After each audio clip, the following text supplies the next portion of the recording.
It's Clive Rocksinger here. Now, I have learned much about this solar stuff, and although I did make a bit of an idiot out of myself not being able to find this little device here in this unit, it turned out that, yeah, it was in the back of the device, but you had to take a screwdriver to your newly acquired $15 unit, which, you know, cost me $10, and I got to drive about 20 miles to get. And when I saw the guy in the shop do it, I thought, oh yeah, fair enough. But, you know, was I wise not to do that? Being a panel beater and having pulled a few electrical things apart, I've experienced bedoying. Now, bedoying is not something that you want. Bedoying is when you open something and little springs fly everywhere. And if you're old enough and you've been around for a while, you'll know that it's really not a good idea to pull some things to bits. This particular unit, if I showed you the back, I've got it all hooked up here, so I won't disconnect it.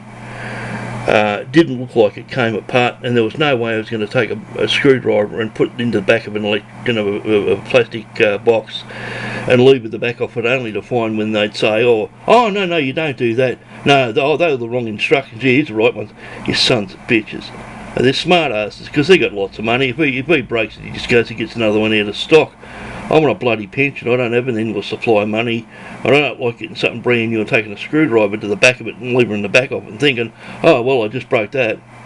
So I went into the shop and he showed me how to do it. So fine, I've now reset this. The way this works, this 8421, if you get this device, basically 1 equals 8 hours, 2 equals 4 hours, 3 equals 2 hours, and 4 equals 1 hour. So this 8421 means that if you get a button, if you want 7 hours, you would put up 7. Well, hang on, 4, 5, 6, 7. You'd push up 2, 3, and 4. So it's 4, 5, 6, 7. If you wanted 3 hours, you would push up 3 and 4, and so it's not that complicated, fair enough. And I set that up, I got it working, but when I hooked it up, I fried a wire, and I fried it big time too. Again, bloody panel beaters doing electrical work. I have no place doing electrical work. Now what happened was, it was the alligator clips shorted, and it shorted the battery out. And this is quite a lot of current in this battery. There's a lot of controversy about batteries. I had one bloke and when I did the electronic course, he told me that a car battery can contain up to 90 amp. And I've read in some books that when a car's starting, you can use 1000 amp from a car battery. The fact is that half of these assholes don't know how much current's in a battery, and I really wouldn't know myself. It's very hard to test it.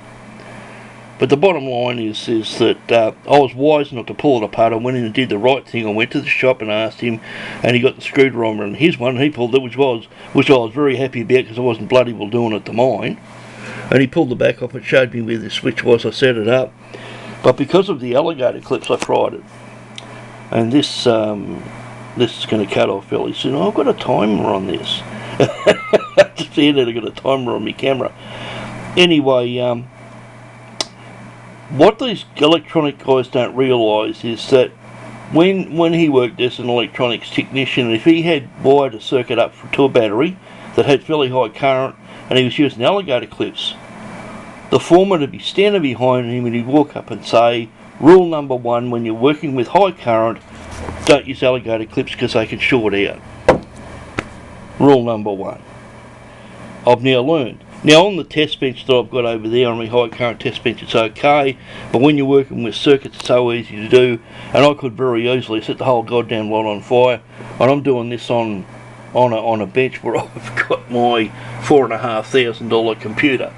This is not what you want to be doing on your. You don't want a fire on the desk where you've got your expensive computer.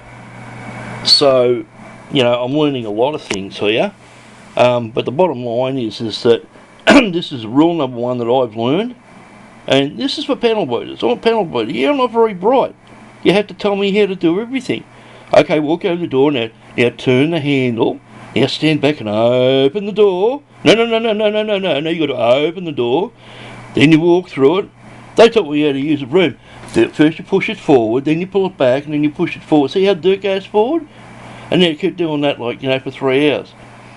So, I'm stupid, but I'm also safe. I don't do things I don't understand. This is very, very confusing to me. This is way over my head. To an electronic technician, this would be easy. Well, it's not easy for me, it's really, really hard. Now, what I found is I don't need the battery in this circuit. Really, all I'm trying to do is find out how much charge is going into the battery and how long it takes to charge it. And I want to write software that actually calculates how much power is left in your batteries and how long it's going to take to charge them up to full and yada yada yada. So I want to kind of know the power and wattages in this circuit.